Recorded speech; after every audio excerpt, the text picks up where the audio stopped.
tivemos com o discurso de posse de Donald Trump na última segunda-feira, fizemos aqui eu, o Fred do Boc e a Fran, uma live também para acompanhar essa posse, dado o tamanho e a relevância e a importância que ela tem para o cenário mundial, e de lá a gente já saiu, claro, com algumas dúvidas na cabeça, coisas para se prestar atenção nas relações mundiais e tentando depurar um pouquinho o que sairia para o Brasil naquela conversa. O presidente Lula já havia dado uma declaração antes da posse, depois fez um tweet, eu ainda estou nos velhos tempos ali, uma postagem no X, na plataforma de Elon Musk, dizendo que esperava manter boas relações, um tweet básico de cordialidade, olhando para o futuro e tentando diminuir o tamanho das rusgas já existentes entre Donald Trump e governos mundo afora. Não é exclusividade do governo brasileiro. Mas de lá para cá, acho que a gente teve um pouco mais de clareza com os atos que foram feitos pelo presidente, ordens executivas assinadas, caminhos apresentados, e que acho que nos permitem chegar a este episódio nessa quinta-feira, quando estamos aqui gravando, olhando sobre o papel dos Estados Unidos e a relação brasileira nessa conversa. Primeiro que eu quero começar aqui colocando o ponto que me parece muito relevante, e eu falei isso acho que em um outro episódio, ou no dia a dia com a Fran, a gente conversando lá no Direto de Brasília, é que é preciso separar discurso de prática no caso de Donald Trump.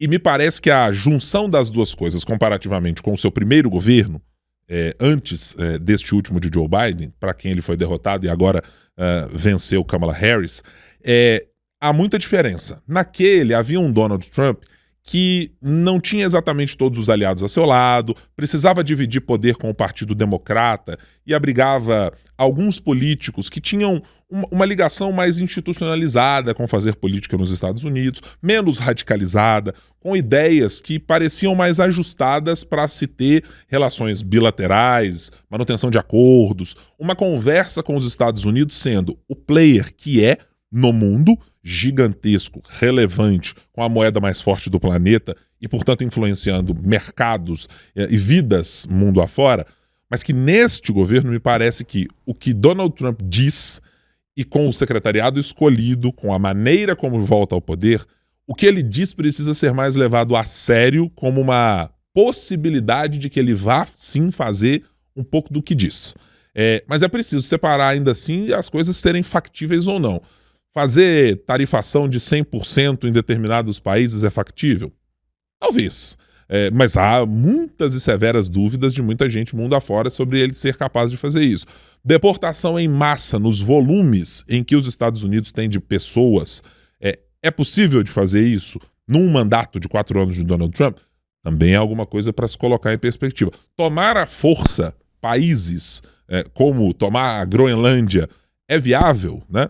Então tem um monte de questões que elas, quando você vai para a razoabilidade ou tentar colocá-las como um plano efetivo, é preciso colocar alguns questionamentos e dúvidas sobre o quanto há de retórica inflamada, com a grande ideia da America First, e a possibilidade real de que todo mundo no mundo fique apenas olhando para os Estados Unidos fazer o que quer na gestão Donald Trump e que não haja ou retaliações, ou discussões, ou coisas dessa maneira. Então, fiz esse preâmbulo aqui para perguntar exatamente a você, Fran, o que devemos ter na sua avaliação como algo factível, né? Assim, primeiro, o que a gente pode olhar para ser tangível, o que a gente tem na sua avaliação de prestar atenção efetivamente que pode ser um efeito ou causado pela participação de Donald Trump nessa relação como novo líder, o 47º presidente dos Estados Unidos. Pois estava até fazendo uma última cola aqui, mas nem querendo, não sei se vou soar repetitiva, acho que a gente falou, se eu não me engano, a gente falou aqui sobre isso, mas nessa semana, né, que foram várias participações sobre essa questão do Trump e do Brasil. Mas é isso, né? O Brasil está olhando muito para essa questão pragmática com a relação aí com o presidente dos Estados Unidos, do ponto de vista, o que vai vir de fato, como você bem disse, o que é bravata, o que são promessas e o que de fato é ali realidade. A gente começa com a taxação, né? Que antes ele estava falando de 60% para a China, ontem inclusive teve, né, essa queda no dólar, porque ficou aí em 10%, se eu não estou enganada. Então, a gente isso todo mundo pegou de forma positiva, né? Investidores de surpresa, né? O mercado de surpresa de uma forma positiva.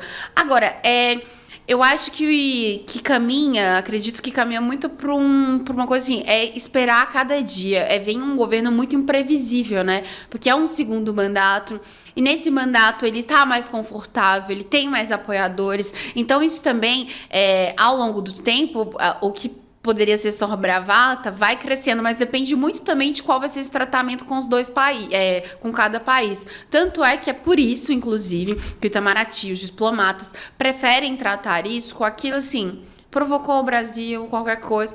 Vamos ver o que de fato, né? A gente pode manter na diplomacia o que de fato vai afetar mesmo. No mesmo dia da posse, né, quando questionado sobre a questão na América Latina, enfim, ele falou, e do Brasil especificamente, o Donald Trump falou, né? Eles precisam de nós mais do que precisamos deles. E ele ainda acrescentou, né? Todo mundo precisa de nós. E aí, quando a gente olha numa visão mais geral, pensando em BRICS, por exemplo, né? Que eles querem justamente substituir aí o dólar como moeda nesse comércio internacional, nessas transações. Obviamente, Donald Trump antes já tinha criticado isso e agora permanece com essa posição. Brasil está na presidência do BRICS, né? Então, isso também pode ditar muito como que vai ser essa relação comercial, por exemplo. Então, até que ponto o Brasil e o grupo econômico esse bloco, vão levar isso para frente, né? Porque daí vai vir, sim, do outro lado uma resposta, não se engane. Ao mesmo tempo, Brian, eu acho que tem fatores muito políticos, sociais, que talvez impactem mais aqui. Tem a questão inegável, que é um crescimento, um fortalecimento da oposição ao governo Lula, isso a gente já falou, isso é inegável, e não só aqui no Brasil, mas em outros países também há esse crescimento, uma vez que a direita venceu nos Estados Unidos.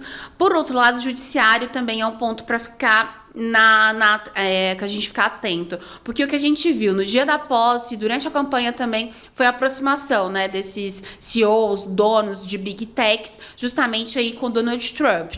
E isso, querendo ou não, pode ter impacto aqui quando a gente olha esse momento em que o Supremo Tribunal Federal, ele discute dois processos, duas ações ligadas ao marco civil da internet, e ao mesmo tempo também que após o fim da política de checagem, o governo resolveu tomar para si essa discussão, uma vez que tem sido o principal alvo, né? Questão do Pix, questão de outras fake news.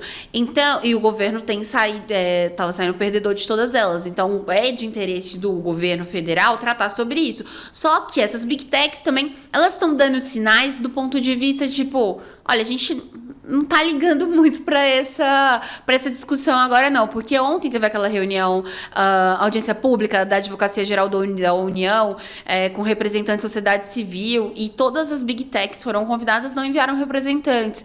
Então, eu acho que há um empoderamento também do que a gente fala, às vezes, dessa internet sem leis, né? Dessa falta de... Ô, Fran, e tem um ponto aí que você tá mencionando, que eu acho que eu vou tentar fazer uma analogia com uma expressão, aliás, que se usa, né?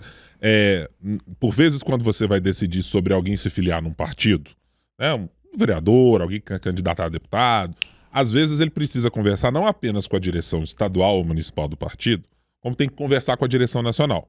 E tem gente que não tem boas relações com as direções locais, e aí vai conversar com a presidente nacional do partido e diz assim: vamos negociar por aqui. A gente já viu vários casos, tem até Minas Gerais, recentemente teve uma dessa conversa. É o famoso negociar por cima. Você negocia com quem manda, e lá embaixo a turma que se vire. Acho que claramente as Big Techs estão exatamente nessa toada. Moçada, estamos preocupados com os acordos e os problemas locais, não. Nós agora negociamos no nível Donald Trump. Estamos negociando com o CEO do mundo na cabeça de boa parte deles. Então acho que é isso que eles estão pensando, e de largar a mão um pouco dos países, né, dos demais.